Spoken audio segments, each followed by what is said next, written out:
on everyone, my name is Daniel and welcome back for another video. So today's video we are going to be unboxing and giving a short review of the Samsung Galaxy A52. Now before I start the video, I also have a Galaxy A51. There's also a pending video that is supposed to be uploaded, and also a brand new vlog is in the making as well. So be sure to subscribe to the channel, like this video for more content, and let's get on with the unboxing and then let's do a quick review of the Galaxy A52. Okay, so let's start with the unboxing. First of all, we have the box itself with all the plastic wrappings and everything else. Of course, the seals have already been unpacked because I had to check the phone before buying it. So the warranty card, let's take out the warranty card, and now let's slide down the lower panel so that we can reveal the whole package. So inside, first of all, we have the phone. Let's take the flipper and take out the SIM ejector tool first. So as the phone is brand new, I think the box is going to get a little bit hard to open. This flipper is actually giving me really hard time, so let's just pull the SIM ejector tool out, and there we are. So let's take a look at the ejector tool. I think this one is a really simplified version of the ejector tool that we also used to get with the Galaxy A series. It was supposed to be with a full handle. This one has somewhat, those transparent handles. I think this is chrome and this is a really good option. So let's take a look at the phone. The plastic peel is going to be, I think, a lot satisfying, and yes, it is. So the plastic wrapping gives you some highlighted features of the phone. Let's put the phone aside for a second and let's take a look at what is in the box as well. So this is one of those simple chargers and not the fast chargers. I hope for a 25-watt fast charger because it came with the box, but this one is a normal charger. Let's take a look at the cable as well. So this one is also a normal standard USB-C cable and not the fast cable. I definitely am not going to use one of these cables or chargers because I already have a fast charger and fast cable. So yeah, I really want my phone to charge at 25-watt speeds. Now let's take a look at what items are in the flipper, and yes, we are gonna get a TPU case. I think this one is a really normal quality TPU case. I definitely am gonna switch to a different TPU case, and we have got all the warranty cards and manuals as well. Let's put them aside and let's now boot up the phone. The phone has already been activated because we had to start the warranty, and yes, the phone is going to go straight to the One UI home screen.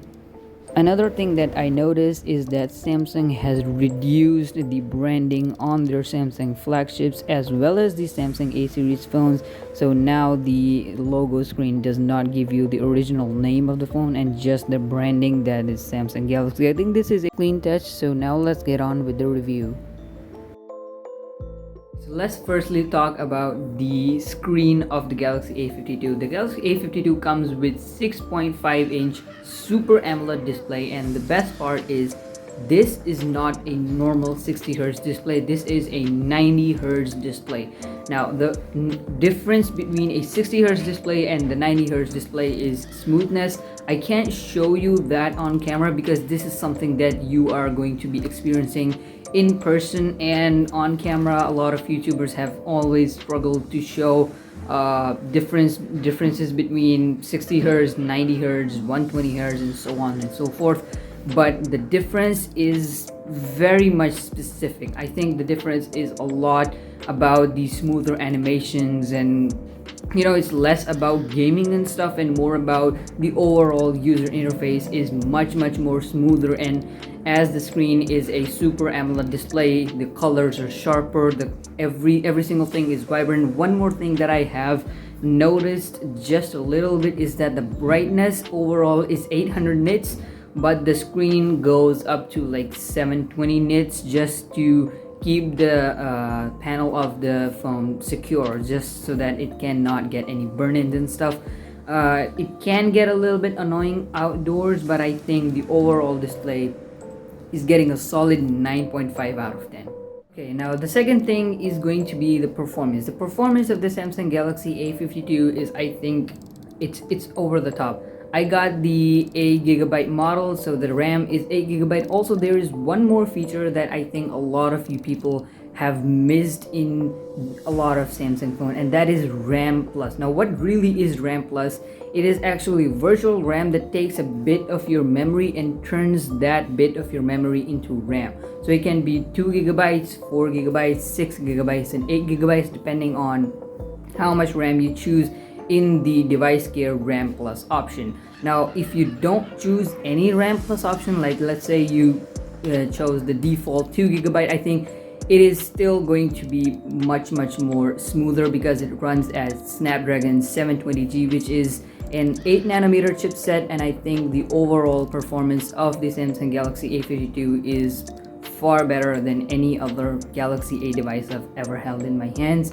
The Galaxy A51 is also really smooth. Overall, the performance of this phone is really great, especially it is going to get an additional 4 years of Android updates, which means that right now it's at Android 12 and it's gonna go up till Android 16, which is one of the most buying decisions I made while buying this phone, because 4 years of support with no performance issues and anything like that, I think this is one of the best deals.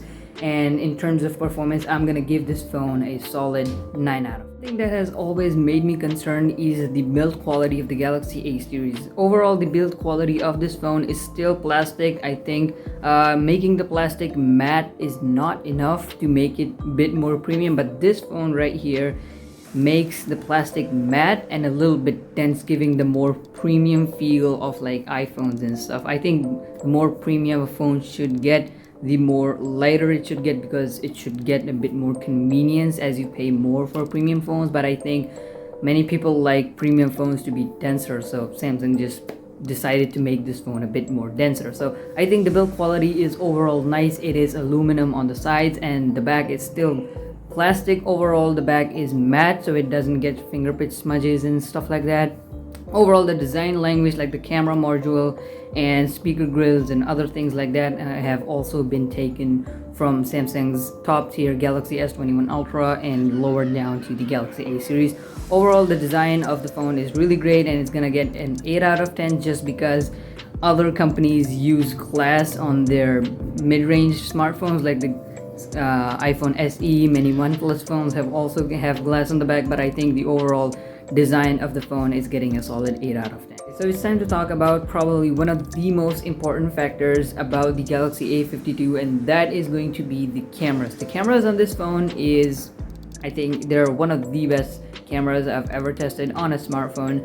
There are quad cameras on the back, and there is a wide selfie camera on the front. The main camera on the back is 64 megapixels and can record video up to 4K 30 or 1080p 60 fps. There is a 12 megapixel wide camera, 5 megapixel depth sensor, and a 5 megapixel macro camera. In the front, you are going to get a 32 megapixel wide camera, which can also record 4K 30 fps videos. So I think having 4K 30 is going to be an overall quality upgrade for this channel as well. And there is a surprise, and the surprise is that this video right here is being recorded by a Galaxy A52. So let me know in the comments if the quality of the front facing camera video is great.